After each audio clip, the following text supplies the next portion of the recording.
Shikues nderuar, ju përshëndesim, rikthyer sërish në TikTok-u do ndalem editën e sotme tek zhvillimet e fundit në lindjen e mesme. Kam të ftuar në këtë pjesë të parë për diskutuar mbi këto zhvillime zotin Erdian Elezi. Ju përshëndes, kënaqësi.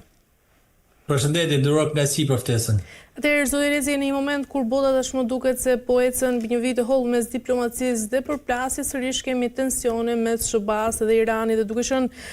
mbas gjithë këtyre zhvillimeve të fundit që kanë ndodhur tashmë, mendoni se jemi realisht në prag të një marrëveshje mes të dyja vendeve, apo do të kemi në vazhdim një konflikt edhe më të madh? Nderuar, është shumë e vështirë për ta dhënë një definim të tepër lidhur me këtë situatë. Kemi parasysh edhe këto zhvillimet më të fundit ndodhur edhe në ngjarjet në Amerikë. Po besoj trendi është i tillë që palët kanë një vullnet të shprehur tashmë për të hyrë në diskutime, dhe është një rand diskutimesh të bëra në mënyrë që të parandalohet konflikti, për mos ta eskaluar më tej atë dhe të marrë atë përshkallëzimin e pakontrolluar, të cilët askush nuk mund të japë një përfundim të saktë se si do të vejë. Po që fakti që jemi një fjalë, një diçka e prerë midis diplomacisë nga një ranë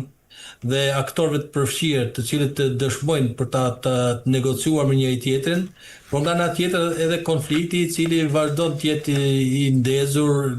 pavarësisht nivelit të tij. Por që tregon që të dy instrumentat ende janë në tërheqjen e bisedimeve, por ajo që e bën paksa pesimiste situatën në kuptimin e asaj që pritshmëritë e opinionit publik, po edhe faktorit ndërkombëtar, po edhe gjithë rajonit ishin që të kishin pra një marrëveshje të madhe që të jepte një fund kësaj konflikte, që gjithë palët rajonit paqëtohet dhe në tregjet të normalizoheshin dhe të arrijë një paqe, pastaj të japësh hapësirë për diskutim edhe çështje të caktuara, qoftë për uraniumin, qoftë për menaxhimin e kanalit të Hormuzit e tjerë. Por ndodhia e fundit në SBA e bëri që zoti Trump e anulloi takimin e dërguar i tij atje për ta vënë, si më thanë, pasiguri arritjen e marrëveshjes, por sikundër edhe doza presionit vazhdon në kuptimin e ashpërsimit të gjuhës diplomatike dhe kuptohet edhe vazhdimin e konfliktit në një formë tjetër. Nuk mund të jetë në mënyrë të prerë që për themi që jemi para një marrëveshje të madhe apo për një kalim në palët, por përpiqen në mënyrat e veta taktike për të arritur edhe objektivat strategjike brenda kërkesat të cilat ata kanë, qoftë nga këtë vështrim i Iranit, po ashtu edhe të SBA-s. E qartë. Ndërkaq, zoti Elezi, Irani ka paraqitur Shteteve të Bashkuara të Amerikës një propozim të ri për arritjen e një marrëveshje e cila synon edhe rihapjen e ngushtisë së Hormuzit, por sigurisht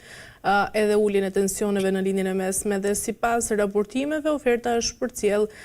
përmes ndërmjetësve pakistanez. Mendoni se i gjithë ky propozim tashmë i ardhur nga Irani është një hap real drejt paqes, apo kemi një manovër tjetër për të shmangur ndoshta edhe të gjithë presionin për ta marrë nga ana e Shteteve të Bashkuara? Po të dyja bashkë janë nderuar, do të thonë është një çështje taktiko-strategjike e Iranit, në kuptimin e asaj që tenton ta lehtësojë barrën e vet për shkak të efekteve që ka pas konflikti dhe ai që ka rënduar edhe në ekonominë e Iranit. Kemi parasysh që SBA-ja është prezente edhe ushtarakisht në ngjyrën e Omanit, një farë mënyrë dhe vështirëson edhe qarkullimin e mallave, nga ana se nuk është thjesht vetëm Irani pengesë, po edhe SBA-ja e kufizon dhe e kontrollon situatën atje përmes prezencës së saj, që në një farë mënyrë afekton edhe ekonominë e Iranit, dhe përmes sinjaleve që jepet kuptohet që tenton ta bëjë të marrë një lloj konfirmimi që jam dakord për sa i përket menaxhimit situatës në lejimin e qarkullimit të kanalin e Hormuzit, por nga ana tjetër larg vendosson vëmendjen e SBA-s për aspektin strategjik të rëndësishëm të Iranit, që ka të bëjë me sigurinë e vet, atë që ju thatë për armët bërthamore. Në farë mënyrë është një mesazh i dyfish që tentohet përcjellet, diçka taktike, po në funksion të mbrojtjes së interesit strategjik të saj, që është siguria iraniane, përmes asaj që Irani kërkon të ata ta mbrojnë me çdo kusht, me çdo kusht armë bërthamore. Dhe në rastin konkret përdoret ky aspekt, aspekti ku kanali i Hormuzit po merr përmasat e një arme, po themi bërthamore, në kuptimin e rëndësisë të madhe dhe impaktit madh global në anën ekonomike, jo thjesht vetëm në aspektin e asaj që një armë bërthamore në vetvete ka në aspektin shkatrues,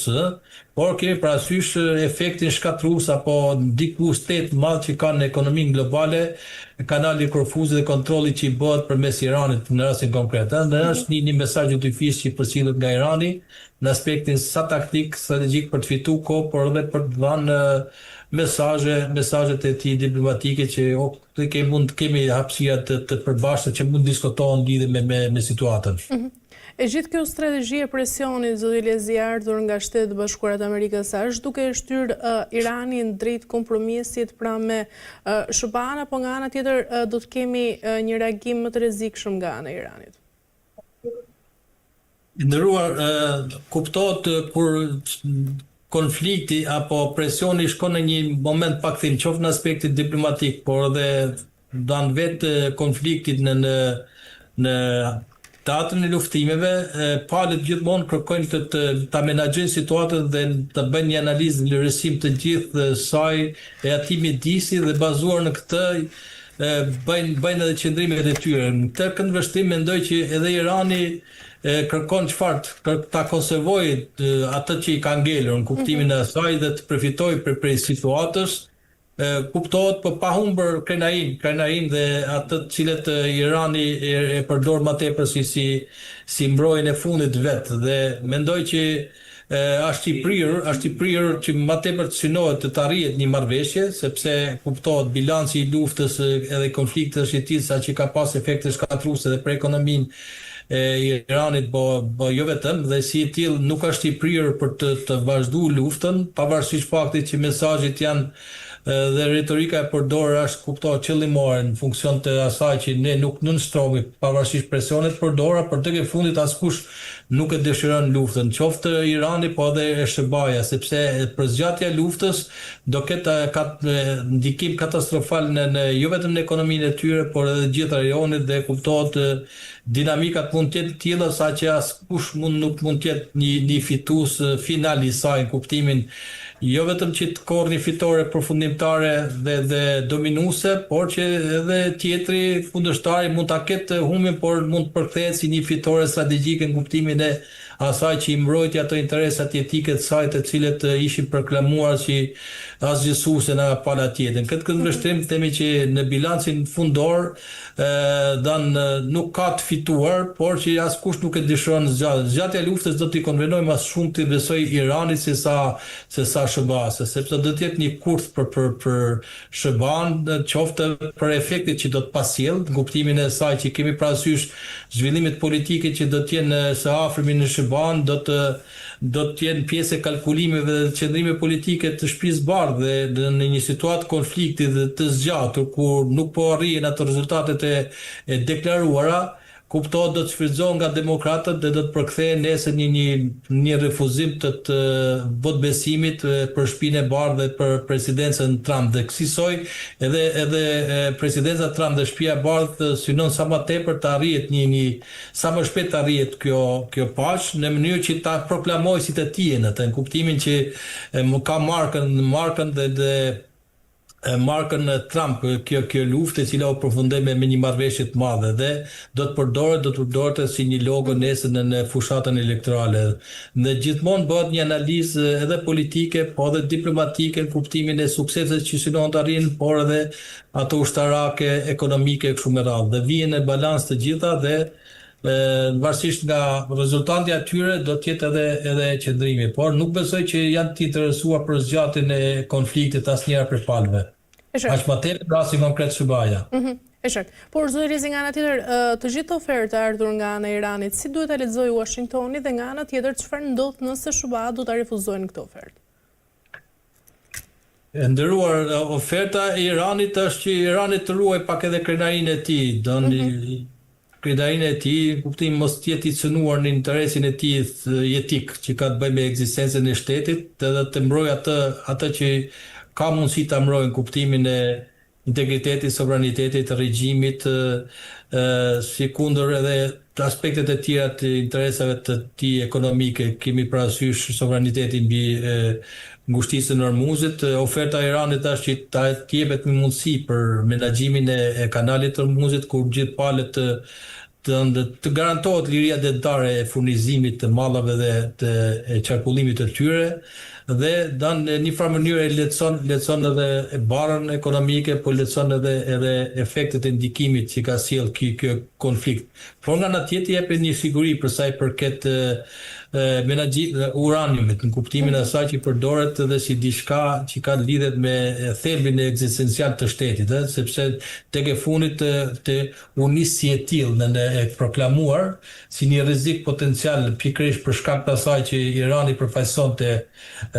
si posedues i këtij arsenali bërthamor, si një kërcënim për rajonin dhe për njerëzimin, dhe si i tillë duke mos qenë në kontrollin e Shëbaz dhe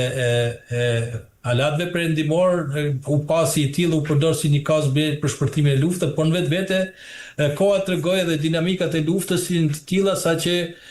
qëllimi final çfarë ishte, që naftat menaxhohet dhe linja mesme menaxhohet nga perëndimi dhe Shëbaja. Kemi parasysh që në këtë këndvështrim, pavarësisht kostet madhe, më i fituari i madh ka rezultuar Shëbaja në kuptimin e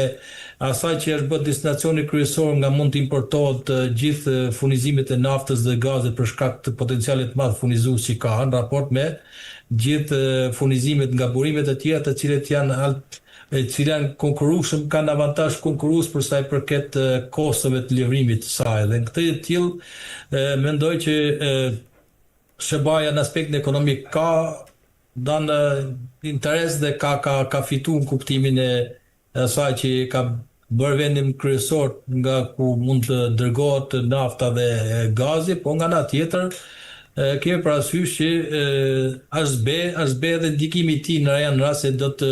rezultatet e luftës do të jenë të tilla saqë nuk do të japin një zgjidhje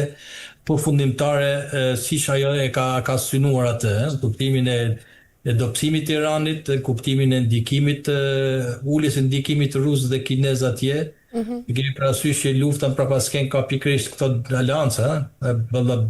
balancën midis fuqive rajnale po dhe ato me ndikim global në zonat saktuara siç ishte ky rasti konkret. Dhe Irani ishte,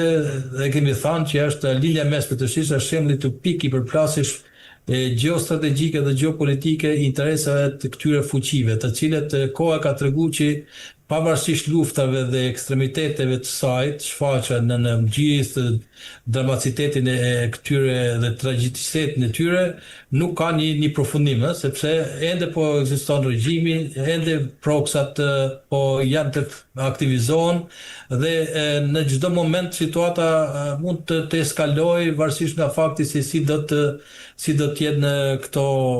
po të dinamika, nuk ka një përfundim qartë. Qartë. Në këtë situatë, zoti Rezi, mendoni se po tenton tashmë Irani të ndryshojë të gjithë rregullat e lojës duke ndarë këtu krizën rajonale nga programi bërthamor? Po këtë mendoj që synon e nderuar, të mbrojë diçka, e thamë edhe në krye të herës, këtë Irani në rast se do të arrijë do të jetë një fitore e tij, ka çfarë mund të justifikohet qoftë regjimi, por edhe gjithë elita politike atje që ne mbrojtim interesat e shtetit dhe kuptohet në çdo konflikt dhe çdo luftë ka kosto, dhe Irani mendoj që mund të jetë i fituari më i madh nëse do të arrijë këtë. Do të thotë që do të jemi në situatën e zerrat fillimit, në kuptimin e asaj që lufta na dobësoi, por nuk na asgjësoi, në kuptimin e asaj që ne rujtëm dhe konservuam ato të cilët ne i kishim dhe është një bazë, një premis për të zhvilluar ato. Kemi parasysh me programin bërthamor, atë nivelin e asaj që ajo zotëron, ndërkohë që portet, kanalet ndërkombëtare, po edhe ngushtica gjithashtu e parë këndvështrimin e drejtës ndërkombëtare, por edhe të detit, kanë një status veçantë dhe nuk kanë ekskluzive dhe sovrane të një shteti caktuar dhe ato rregullohen sipas këtyre drejtës ndërkombëtare të cilët janë të rregullat universale, ku asnjë shtet nuk mund në mënyrë arbitrare të kontrollojë të vendosë rregullat e tij, dhe si tillë ato kanë një status ku garantohet liria detare e lundrimit dhe si tillë në një farë mënyre mund ta përdorë Irani këtë si një mekanizëm i cilët mund ta negociojë, por që gjithmonë duke ruajtur atë vlerën e tij që ka të bëjë me uraniumin, dhe ta përdor ngushticën e Hormuzit, menaxhimin e saj si ekuivalent i kësaj arme, në kuptimin po themi në sensin e asaj të ndikimit të madh që i përdoren në tryezin e bisedimeve, kjo forcë e tij. Ndërkaq do Rezi, kush do të përfitonte më shumë nga hapja e ngushtisë së Hormuzit? Pra do të kishim një stabilitet global apo do të kishim një fitore për Iranin? Nderuar, këtu nga hapja e ngushtisë së Hormuzit gjithë do të përfitojnë për hir vërtetë, se tham një Irani për shkak të se edhe Irani ndihet i bllokuar në kuptimin e faktit që edhe ato anije të cilat lejon prej tij që të qarkullojnë qofshin ruse, kineze, franceze apo të tjera të cilat Irani kërkon ta bëj për vete duke për ngushtisën si instrument apo një mekanizëm për të lehtësuar barrën e saj apo për të prish kohezionin në mbështetje të luftës kundër tij, dhe këta besoj që i ka arritur sepse nuk ka një kohezion ndërkombëtar të unik për sa i përket atyre që i mbështesin këtë luftë, dhe po nga ana tjetër është edhe SHBA-ja të cilët e kontrollon në një farë mënyrë, kemi parasysh prapavijën e saj në prezencën e ushtarake të SHBA-s në Gjirin e Omanit, dhe kjo është po themi diçka që 50-50 në kuptimin e asaj fuqive balancuese që ka njëri me tjetrin, dhe këtë vështrim hapja e totale e ngushticës do të sillte përfitimet për të gjithë, qoftë për Iranin për sa i përket barrës ekonomike, lehtësimit të saj, përfitimet që mund të sjellë, po ashtu edhe gjithë lindjes mesme shteteve, të lindjes mesme të cilët e kanë burimin kryesor të ardhurave të tyre në GDP-n, që vijnë nga furnizimet e lëndëve të para, pesticidet, naftës, gazet, kemi parasysh gjithë këto vende janë prodhuesit më të mëdhenj të naftës në botë, janë vendet e OPEC-ut, ashtu qytet të cilët historia ka treguar që krizat që kanë ndodhur atje kanë pasjellë efektet globale në gjithë tregjet e bursës naftës. Kemi po të kthehemi pas në historinë e viteve 70 dhe më herët kemi parasysh që vendet e OPEC-ut çfarë kanë qenë edhe burimi kryesor i gjithë krizës së naftës në tregjet globale, të cilët kanë afektuar përmes kësaj edhe në gjithë zinxhirin e furnizues të gjithë mallave dhe shërbimeve që lidheshin me furnizimin e naftës. Dhe si tillë përfituesi do të jenë vendet europiane, të cilët janë burimi kryesor furnizues dhe importues i naftës dhe gazit nga këto vende. Po ashtu edhe lindja mesme gjithë këto shtete do të çmiroshin, do të stabilizoheshin, do të përfitonin nga eksportet e tyre, sepse tashmë janë bllokuar dhe nuk mund mundsohet qarkullimi jo vetëm i eksporteve të tyre, po dhe importeve, sepse lufta dhe ky konflikt ka pasjell çfarë, edhe pengimin e qarkullimit të ndërsjellët, dhe ato nuk kanë gjendje edhe të importojnë për mallat dhe shërbimet e dëshueshme dhe bazike të jetës së tyre të përditshme. Kemi parasysh ato që lidhen me mbijetesën e tyre, dhe një vazhdim i luftës do ta përkeqësojë edhe situatën e tyre ekonomike, sociale, por edhe mund të pasjellë edhe një krizë edhe politike. Kemi parasysh që kënaqësitë në situata luftës shfrytëzohen nga opinioni i brendshëm dhe nga faktorë politik të cilët mundon ta instrumentalizojnë këtë pakënaqësi për qëllime dhe agjenda politike në funksion të prishjes kohezionit, por edhe për rotacione të mundshme brenda për brenda. Dhe si tillë edhe këto vende do të ishin përfituesit më të mëdhenj në kuptimin e hapjes apo dhënies mesazhe për hapjen e këtij kanali, në mënyrë që të kemi një qëllim plot. Sikundër edhe vetë ato fuqitë të renale, qoftë edhe Kina, e cila është importuesi më i madh i këtyre, Korea, Japonia, India gjithashtu, dhe gjithë tregjet të cilët i afektojnë marrëdhëniet e tyre pikërisht edhe me këtë zonë të rëndësishme. Kemi parasysh që ndikimi është i shumëfisht, nuk është thjesht vetëm një ndikim cilët lidhen me diçka, po është efekti multiplikator në kuptimin e gjuhës ekonomike, që vjen për shkak të asaj që një krizë për një mall, një produkt i cili është shtet jetik dhe është komponenti kryesor i një gjithë zinxhirit ekonomik dhe qarkullimit që ndodh në ekonomitë e çdo vendi, po edhe ato globale siç është nafta dhe energjia, element të sigurisë edhe kombëtare madje për shkak të rëndësisë, zhvillimi i kësaj situate do të ketë ndikimin më të madh për gjithë të zonën, kuptimin e përfitimit që do të arrijnë. E qartë. Mirë, zoti Rezi, shkruajmë herë për ta mbyllur pyetja e fundit. Çfarë do të ndodhë, pra cili do të jetë skenari më i mundshëm nëse do të kemi sërish dështim të negociatave në vijim? Do të vazhdoj presioni nderuar, po mendoj që palët kanë arritur në një shkallë ndërgjegjësimi që nuk do t'i kthehen më ashpërsimit të konfliktit, sepse koha ka treguar që secila është në gjendje të reagojë. Është më tepër në rastin e Iranit që nuk u thy, nuk u ndryshu regjimi, nuk u azgjësu gjithë programi bërthamor që ende posedon atë si një kërcënim i cili shenjat dhe shërbimet të inteligjencës po tregojnë që është në gjendje dhe ai ta vazhdoj dhe t'i montoj këto armë të cilët kokat bërthamore që i përbëjnë një kërcënim, sikundë dhe proksat e tij nuk janë azgjësuar, kemi parasysh reagimet e limituar që i bin nga në jug të Libanit, rezistenca që i bën Hezbollah, por edhe një mundësi potenciale eskalimit të shpërthimeve dhe të vullthit në Yemen, apo edhe krizës në Shiite, krizës me që mundon lindjen e mesme në shtetet saktuar në Irak apo në Siri, të cilët kanë një brësi institucionale atje, ku reagimi apo reaktivizimi i këtyre proksave mund të pasjellë një përshkallëzim të këtij konflikti. Dhe si e tillë, palët gjithmonë janë të interesuar që ta marrin situatën në kontrollin e tyre, që përmes mjeteve diplomatike presionit të arrin maksimumin në mënyrë që të përshkallëzojnë konflikte. Gjuha e përdorur është e tillë që SBA-ja gjithmonë ka qenë paksa arrogante në kuptimin e saj që diplomacia përmes forcës, atë që diplomacia nuk arrin përmes 1, 2, 3 deadline urdhëruese dhe kategorike të dhëna në mënyrë periodike dhe të vazhdueshme nga Shtëpia e Bardhë dhe presidenti Trump nuk u arritën këto objektiva, kuptohet e zaron mjet të tjera ushtarake si tonë që një instrument apo si vazhdimi i diplomacisë me mjet atje. Kjo është ajo që përdoret në ndonë për të justifikuar vazhdimin e luftës. Po mendoj që do të kemi jemi një situatë pak thim kuptimin e saj që një vullnet i shprehur palëve për të vazhduar negociatat dhe tu kemi një mediator apo një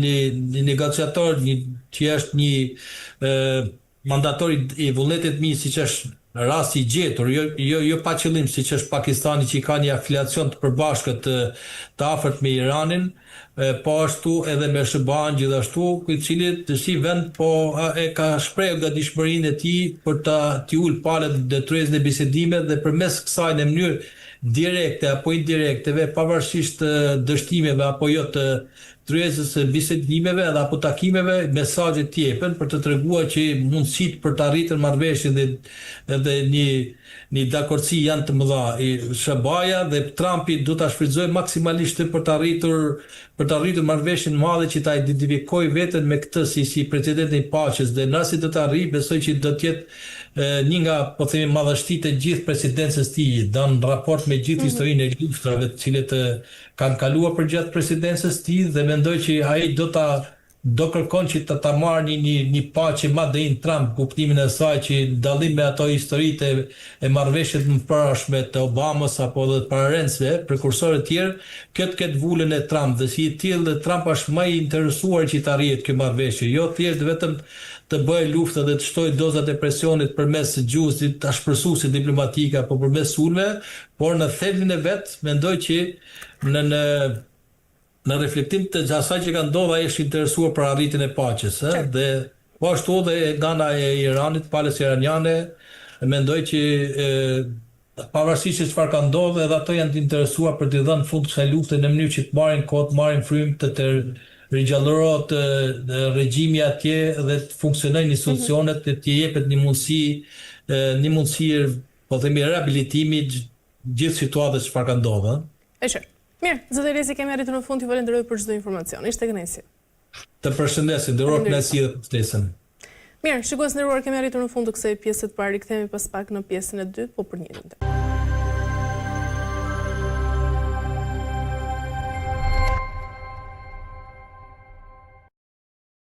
Mirë, shikues nderuar, kemi arritur tashmë në këtë pjesë të dytë ku kam të ftuar për të diskutuar sërish në lidhje me atë çka po ndodh tashmë në lindjen e mesme, zotin Fatmir Merkoci. Ju përshëndes kënaqësi. Përshëndetje, kënaqësi edhe për mua. Atëherë, zoti Merkoci, për ta nisur me zhvillimet e fundit tashmë mes Iranit dhe Shteteve të Bashkuara të Amerikës, ka pasur një propozim të ri ku Irani ja ka parashitur vetë SBA-ve për arritjen e një marrëveshje e cila synon rihapjen e ngushtisë së Hormuzit dhe uljen e tensioneve sigurisht në lindjen e mesme. Dhe sipas raportimeve, oferta është përcjell përmes ndërmjetësve pakistanez. Fillimisht, si e shihni të gjithë të propozim dhe mendoni se propozimi i Iranit tashmë është një hap real drejt paqes pranë mes së dyja vendeve apo është një manovër nga ana tjetër për të shmangur të gjithë presionin bërthamor i cili vjen nga Shtetet e Bashkuara? Për sa i përket presionit, Irani nuk ka bërë ndonjëherë presion. Irani është munduar gjithmonë të paraqisë ato kërkesa të cilat asaj janë mohuar gjatë gjithë këtyre viteve. Nuk do të harrojmë pjesën kur Irani e kontrollonte ngushtisën e Hormuzit dhe më pas nga që nuk kishte mundësi për ta shoqëruar më gjitha njehet në ndërhyrja amerikane në solli flotën dhe bëri që ngushtica e Hormuzit nga një moment të komandohej nga Shtetet e Bashkuara të Amerikës. Kështu që Irani nuk është se po kërkon ndonjë gjë apo po bën ndonjë presion, për sa i përket ngushticës së Hormuzit, është pjesë e tij, pjesë e territorit të vendit të tij, kështu që kërkon të jetë ai, themi, menaxheri apo shteti i cili komandon të gjithë ato lloj ngushtisë, kështu që nuk ka ndonjë presion të shtuar nga Irani, përkundërzi, ato pika që Irani ka paraqitur në fillim dhe ajo çfarë bie në sy sepse në momentin e parë, nëse do shohim para datës 28 shkurt, Irani ishte në bisedime me Shtetet e Bashkuara të Amerikës dhe patëm bërë një dakordsi qoftë për armën bërthamore, të cilën Izraeli ka përdorur sot e 40 vjet si një moment ku Irani do ta zhvillojë për 2 javë, për një javë ka qenë 84 kjo lloj historie. Dhe rënë dakord edhe për uraniumin, por ndërhyrja e Netanyahu prishte çdo gjë, çdo bisedë, çdo gjë. Kështu që në këtë kushte Irani ka paraqitur ato pikat e saj, të cilat ngelen gjithmonë në tavolinë, por t'jeni të bindur që kryesori është Irani që nuk i pranon kushtet e Izraeli është që nuk pranon kushtet e Iranit, por vetëm në arsye sepse edhe në bisedimet që ishin herën e fundit, ku ka qenë dhe zëvendës presidenti J.D. Vance, ai deklaroi që çdo bisedim bëhesh kur ishim në tavolinë, çdo komunikim bëhesh me Izraelin. Kështu që nuk ka lidhje fare kërkesat që bën Irani me dakordsinë që mund bëjë me Amerikën, për sa kohë Izraeli është në mes. Por çfarë mund ndodh, zoti Merkoci, nëse SBA do të refuzojë këto kërkesa dhe nga ana tjetër tashmë kush do të përfitonte më shumë nga hapja e ngushtisë së Hormuzit? Tani nga fundi përfitimi është i gjithë globit, sepse është 20% e popullsisë ose 25% e popullsisë së naftës që përdor Europa dhe bota, por njëkohësisht është edhe 80% të cilët e përdorin këtë. Pra nuk është vetëm 20% ai 20% që gjithmonë është dukur sikur ky 20% i naftës që prodhohet në lindja mesme, nuk është në gjë e madhe, në të njëjtën kohë që 80% e industrisë botërore furnizohet dhe punon me këtë energji. Por ajo që është tashmë në dilemë është zgjatja e afatit. Në Shtetet e Bashkuara dhe këtë zgjatje e afatit po e kërkojnë Shtetet e Bashkuara tashmë, nuk e kërkon Irani. Këtë zgjatje e afatit, se po të shohim edhe takimet që u bën në Pakistan nga i dërguar i Iranit, dhe bëri edhe një vizitë në Hormuz dhe pastaj vizita tjetër ishte në Moskë. Por Pakistani gjithmonë është kundërpërgjigjur, themi, më mirë se sa është ka sulmuar. Kështu që edhe kjo deklaratë që Irani ka bërë kërkesë është si kundërpërgjigje kërkesave të Shtetet Bashkuara të Amerikës, ato pikat e famshme të Shtetet Bashkuara të Amerikës. Dhe zgjatja e këtij luftimi që nuk po kryhet nga Shtetet e Bashkuara të Amerikës, megjithëse ka sjell një ushtri të tërë për 50.000 trupash, ka sjell avion, janë 8-9 ndece, 4 aeroplan mbajtëse, dhe çuditërisht po ta shohim nga ky pikpamje, presim nga moment që Amerika të godasi Iranin, ose godasi Iranin. Mos harrojmë se kemi në mes edhe Hezbollahun me Izraelin që vazhdojnë akoma luftimet, dhe pse kanë deklaruar paqe, vazhdojnë akoma luftimet. Por gjëja që është pak më kryesore, dhe mediat nuk di pse e kanë anashkaluar ose e kanë lënë e heshtë pa e trajtuar. Një nga problemet themun që Amerika tashmë po e zgjat afatin e sulmit është humbja, siç e deklarojnë vetë amerikanët, humbja e dronit MQ-45. Është një nga dronët survejues, komandues, shpërndarës informacioni dhe mbledhjes informacioni. Është një dron i cili kushton rreth mbi $60.000 milion. Është një dron që fluturon nga 24 deri në 30 orë qëndron në ajër, dhe ky dron është një pjesë e komandës së ushtrisë amerikane. Pra çdo lloj informacioni që jepet, qoftë në ndeceve, qoftë aeroplan mbajtësve, qoftë edhe trupave tokësor, të kalojë i gjithë informacionin kalon mbi këtë dron. Mbi këtë u bë një javë që është zhdukur sipas amerikanëve, por ajo që është kryesorja është se edhe iranianët nuk kanë deklaruar nëse e kanë rrëzuar apo ka ndodhur ajo që ka ndodhur para disa vitesh kur arritën t'i ulin dronin e parë, që ja ulën e i morën gjithë informacionat dhe fillon prodhimin e dronave të tjerë. Kështu që unë e kam cilësuar si një karrike në tavolinën e shtabit përgjithshëm, po e quajmë tani shtabit përgjithshëm të ushtrisë amerikane. Pra, sikur ta keni Iranin në tavolinë për gjithë vendimet që do marrin, gjithë lëvizjet që do bëjnë. Dhe mos deklarimi i këtij droni, nëse është rrëzuar, është ulur, vetëm është bërë një deklarat nga Shtetet e Bashkuara, është bërë vetëm një deklarat që është zhdukur droni, po tash është një dron që kushton mbi $60 milion, nuk është dron as si sulmon, as si bën. Dhe ajo që është më pikante bie që ky është dron i padukshëm. Qartë. Nuk është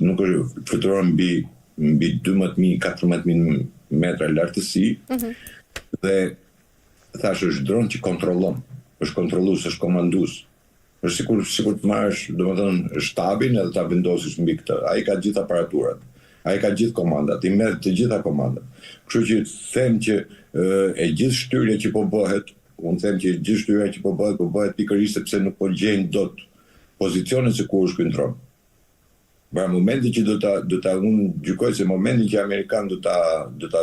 sankcionojnë se ku është ky dron, në vend ndodhet, atëherë do ketë bombardimet menjëhershme, pikërisht në atë zonë ku ata pretendojnë, sepse normal ata duan që ta shkatërrojnë atë dron, nuk duan që të bie në dorën e iranianëve, se padyshim nëse bie në dorën e iranianëve, padyshim që të bie në dorë edhe të rusit, edhe të kinezit, kështu që apo edhe vetë Koreas Veriut janë katër aleat njëri me tjetrin ku komunikojnë me njëri tjetrin dhe japin gjithë informacionet njëri tjetrit. Kështu që them që pika dhe blokada që bëri Amerika në Hormuz është pikërisht pasojë e kësaj për të gjetur një shkak apo një mënyrë shtyrjes sulmeve që duhet bëj karshi Iranit. E qartë. Ndërkaq, zoti Mërkoçi, nga ana tjetër, sa serioz është dhe rreziku që një incident pranë në Gjirin Persik të ndezë ndoshta më tej edhe një luftë të pakontrollueshme, edhe mbas kërcënimeve të fundit që kanë ardhur nga Donald Trump, pra mund të ketë vërtet një sinjal për një veprim ushtarak real? Për sa i përket trupave tokësore njëherë në mënyrë absolute jo. Do ishte një katastrofë për ushtrin amerikane e para, sepse nuk i ka kapacitetet për të bërë një ndërhyrje ushtarake, pasi për të bërë një ndërhyrje ushtarake automatikisht duhet të kesh disa pika, disa baza paraprakisht. Atë që provoj para disa kohësh që provuam me atë të ashtu quajtur humbjen e pilotit, që bën një manovër për të krijuar një bazë, nuk e arritën dot. Madje vetë Trumpi deklaroi që ashtu si dhe generalet që ku i sulmuan avionët tanë, ta i sulmuan mira vetë, tha jo 1-2, domethënë një gjithë populli që ishte i zonës aty e sulmoi. Dhe pati atë dështim që pati, pavarësisht se e quajtën një operacion të fituar për gjetjen e pilotit, ku su mor vesh edhe piloti, emri pilotit apo piloti apo gjeta su gjithë su mor. Pra ishte një lajm për të mbuluar të pjesën që ata kërkonin që të krijonin një bazë para se të bëhesh sulmi, apo një bazë për të mësyer në centralën bërthamore për të marrë atë uraniumin e famshëm që kërkojnë. Dhe pjesa tjetër, nëse do bëhesh në Hormuz një incident, i pari që do të kishte, domethënë shkatrimin do ishin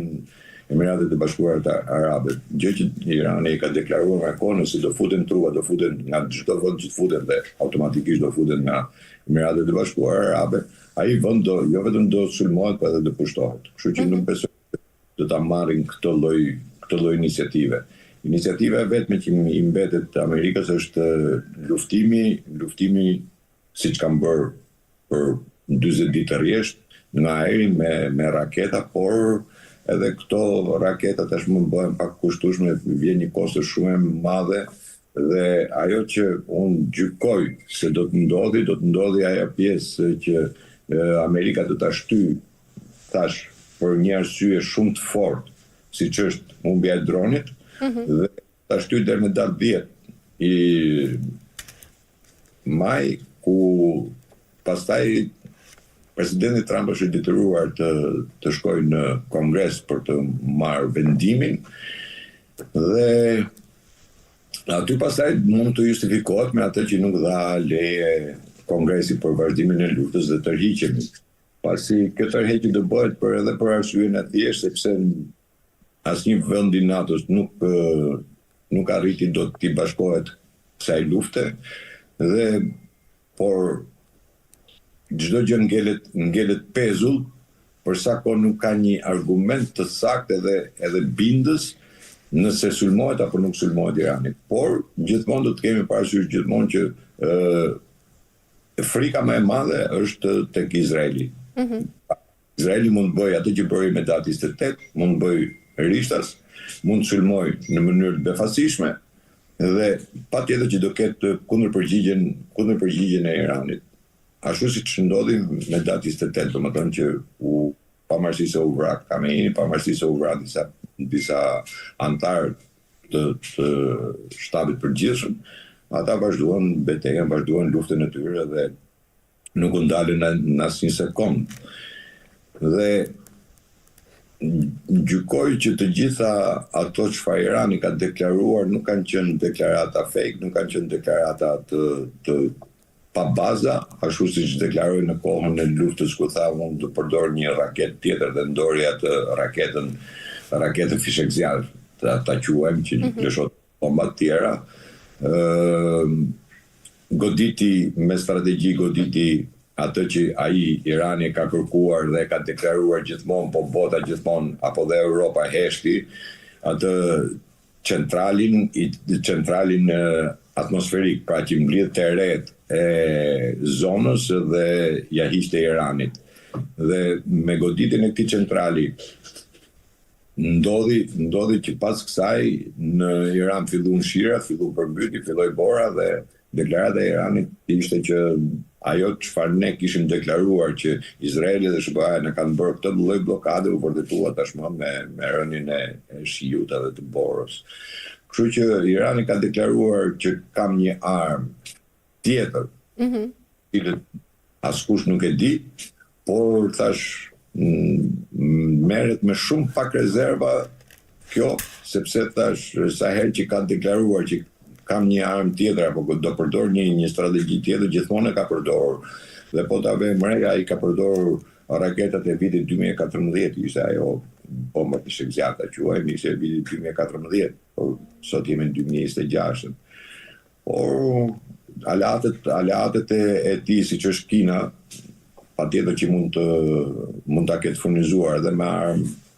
apo me raketa të tjera. Mos harrojmë se Kina ka një raketë më që 4 cm duke të është që shkon deri në 20.000 kilometra larg dhe askush nuk e di nëse e ka sjell apo nuk e ka sjell Iranit. Kështu që çdo lloj incidenti, çdo lloj konflikti që ndodh janë ata ushtarakët që komandojnë, pavarësisht nga dëshira e Trumpit, pavarësisht nga deklaratat që bën Trumpi. Mos harrojmë se së fundmi një nga ushtarakët më të lartë detar u shkakua pikërisht në Trumpin një konflikt që kishte Trumpi me këtë lloj admirali të flotës detare dhe e shkarkoi. Kështu që nuk do të harrojmë për asnjë moment që edhe brenda Magës apo edhe vetë në Amerikë ka një rënje për sa i përket presidentit. Ka shkuar deri në 40%, 37%, 38%. Është një rënje drastike, gjë që edhe vetë republikanët nuk e pranojnë, sepse patjetër janë zgjedhje që janë në dorë dhe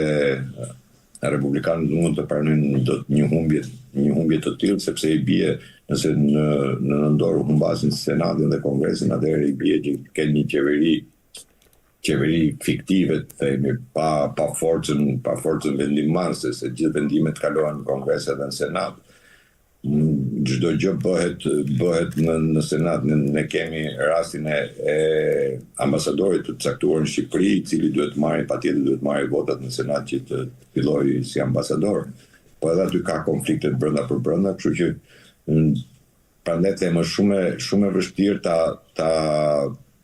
ta cilësosh apo të japësh një definicion të fundit dhe të thuash që do ndodhi kjo dhe do ndodhi kjo. Unë gjykoj gjithmonë që pas bisedimeve që bëri Xhedi Venci dhe u largua nga ato bisedime, bisedimet e tjera u shtyn pikërisht nga Trumpi dhe pikërisht unë prapë ngul këmbë që pikërisht u shtye sepse ka ndodhur në atë moment ka ndodhur edhe zhdukja e këtij droni. Dron që themi unë e cilësova dhe herë dhe prapë e cilësoj që është njësoj sikur në tavolinën e shtabit përgjithshëm të Amerikës të ketë një iranian. Dhe gjoni të shkoj Iranit për gjithë lëvizjet që bën ushtria amerikane, qoftë ajo toksore, qoftë ajo detare apo ajrore. Kështu që në një gjykim të thjeshtë, pavarësisht se shumë nga mediat janë sulur dhe po pretendojnë se do ketë një ndërhyrje ushtarake, do ketë një forcë të madhe të Amerikës dhe po e paraqesin Iranin si një vend që është i shkatruar, është i bërë, po çuditërisht ky vend i shkatruar gjithmonë po përgjigjet dhe po kundër përgjigjet në të gjithë objektivat e tij. Patjetër janë njerëz të cilët bëjnë analizën, themi, duke qenë të shtyrë qoftë nga Mossadi, qoftë nga persona apo individ të tjerë të cilët kanë lidhje direkt me Izraelin dhe mendojnë se duke bërë një propagandë do fitohet. Por lufta nuk fitohet me propagandë. Lufta nuk fitohet as me shtyp dhe as me atë fege që mund t'japi çdo njeri. Ajo që është konkrete, ajo që është reale. Ngushtica e Hormuzit është një nga, themi, bombat që përdori Irani, po mos harrojmë se është edhe ngushtica e Bab el-Mandelit, të cilët Huthët e kanë deklaruar që në momentin që Irani do goditet, ne do ta mbyllim ngushticën. Dhe mbyllja e kësaj ngushtice do të thotë pezullimi total, nëse sot nga ngushtica Bab el-Mandel dalin Arabia shet naftën dhe dalin nga ngushticë dalin tankerat dhe prandaj edhe nuk është ndjer kaq shumë, themi, ajo rritja galopante e naftës, ashtu siç edhe në Gjirin e Hormuz pavarësisht se është deklaruar dhe është thënë që Gjiri i Hormuz është i mbyllur, në asnjë moment nuk ka qenë i mbyllur, pasi qoftë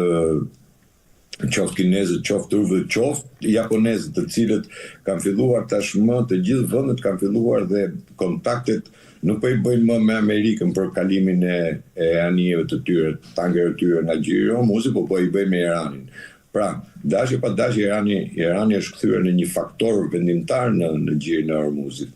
Duan apo po s'duan, na pëlqen apo s'na pëlqen, nuk ka rëndësi fare. E rëndësishme është ajo çfarë ndodh në terren. Dhe në terren ndodh që të gjithë këto anije, këto tangera kalojnë. Para 2 ditësh, supozojmë, kaluan 16 anije nga cilat 8 ishin apo 9 ishin tangera që kalonin dhe tjetër ishin mall. Kështu që në çdo moment Irani tash është përgjigjur me të njëjtën monedhë. Ajo që ju bllokua dhe kapën një anije, Irani u përgjigj me 2 anije të tjera. Në Gjirin e Hormuzit u bllokoi 2 anije të tjera me atë flotën e famshme, pavarësisht se është thënë që flota 180 anijet e Iranit janë të mbytura, realisht Irani nuk ka pas nuk është shquar për në një flotë detare, por kanë atë flotën e mushkonjave që quajnë ata dhe pikërisht me këtë lloj flote ata kanë bërë të mundur edhe ndalimin e tankerave apo anijeve për të dalë nga Gjiri i Hormuzit që nuk e kanë lejuar, por njëkohësisht edhe i kanë drejtuar për në Gjirin e Hormuzit janë po kjo flotë që i drejton anijet në ngushticën e Hormuzit për të kaluar. Kështu që të gjitha shohim që lajmet janë shumë fake, ka lajme që kanë deklaruar që Gjiri i Hormuzit është i minuar, kur realisht nuk ka asnjë anije deri më sot, nuk ka goditur në një bombë që të ketë shpërthyer pikërisht nga këto mina. Nuk edhe pse anijet kanë tentuar të kalojnë, kanë ndryshuar kursin, nuk kanë shkuar në atë vijën ku e ka përcaktuar Irani, kanë kaluar nga ana tjetër, prapë nuk kanë hasë në asnjë minë. Kjo vërteton që edhe ky lajm që është minuar ngushtica e Hormuzit duket se sikur është një lajm fake, nuk është lajm real. Por thash gjithmonë mundohen shumë media mundohet e paguar, patjetër e paguar nga agjenturat të ndryshme dhe sidomos nga Irani, dalin dhe deklarojnë gjëra të pavërteta, vetëm duke menduar sepse ky lloj opinioni do ta bëj që Irani të humbasë luftën. Megjithëse në këtë luftë unë kam thënë që nuk ka të fituar, janë të gjithë do dalin fitimtarë dhe të gjithë do dalin të humbur. Pikërisht humbja më të madhe e ka Europa sidomos, e cila varet totalisht nga nafta që del nga lindja e mesme. Qartë. Mirë, do të përkohësi për ta mbyllur, ndërkaq të gjithë rolin e Pakistanit në këto negociata që janë zhvilluar, si e keni parë dhe nga ana tjetër, kush do ta mbajë barrën më të madhe nëse do të kemi një shpërtim të mëtejshëm të kësaj krize? Pakistanin ata e zgjodhen edhe nga pikpamja sepse është një shtet i cili ka bombë bërthamore, pra është i tillë, por nga ana tjetër iranianët luajnë pak edhe diplomatikisht me Pakistanin, duke qenë se Turqisë nuk i besojnë në mënyrë absolute. Po duke parë dhe një raport që Pakistani ka me Arabinë. Ata kanë një marrëveshje Arabia me Pakistanin në rast sulmit të njërit apo tjetrit ndërhyn direkt. Dhe një konflikt ndërmjet Arabisë dhe Iranit do bënte që Pakistani të ndërhynte. Duke e vlerësuar Pakistanin dhe duke e thirrë Pakistanin si negociator, duke rënë dakord që Pakistani të jetë si negociator, atëherë bie që në çfarëdo lloj konflikti që të ndodhi tashmë gjatë kësaj betejë të mundshme, nëse do goditet Arabia, Pakistani duke qenë se ishte pjesë e tavolines dhe mban atë barrën, tashmë ka një barrë që nuk u realizua, themi në diplomaci, atëherë Pakistani nuk mund të ndërhyjë kundër Iranit. Mos harrojmë se Pakistani është edhe një vend me shumicë shiite. Kështu që ishte një lëvizje e zgjuar e Iranit për ta fut Pakistanin në lojë dhe mos lejoj Turqinë për që negociatore, pasi themi realisht Irani nuk ka ndonjë best madhe ka shi Turqisë, pasi Turqia jo vetëm që është aleat i Amerikës apo pjesë e NATO-s, por është edhe një aleat, ka qenë gjithmonë një aleat me Izraelin. Do të harroj një moment se nëse Turqia do të ishte në krah të Iranit, gjëja e parë që do bënte mbylljen e Saracineskës së naftës, e cila vjen nga Azerbajxhani, vjen në Izrael dhe tubi dhe Saracineska është në Turqi. Nëse Turqia thash do të ishte në krah të Iranit, gjëja e parë do bënte bllokimin e naftës, gjë që Turqia jo nuk e ka bërë, por nuk e ka përmend kurrë në asnjë moment. Dhe vetëm u kujtua momentin kur Netanyahu deklaroi që pas shitëve kanë radhën sulmitat e Turqit u detyruan të deklarojnë, domethënë bën një deklaratë. Por gjykoj se turqit janë gjithmonë deklarativ, nuk janë veprimtar, janë thjesht deklarativ, mundohen të shesin ato ushtrinë e tyre, se është ushtria më e madhe në numër në NATO, pa Shtetet e Bashkuara vjen Turqia, por Turqia ka dhe një problem thelbësor. Ushtria turke vërtet është më e madhe, por ushtria turke nuk është provuar ndonjëherë në terren, sepse ndryshe është të kesh një ushtri në paqe dhe ndryshe është ta kesh një ushtri në terren, në luftë.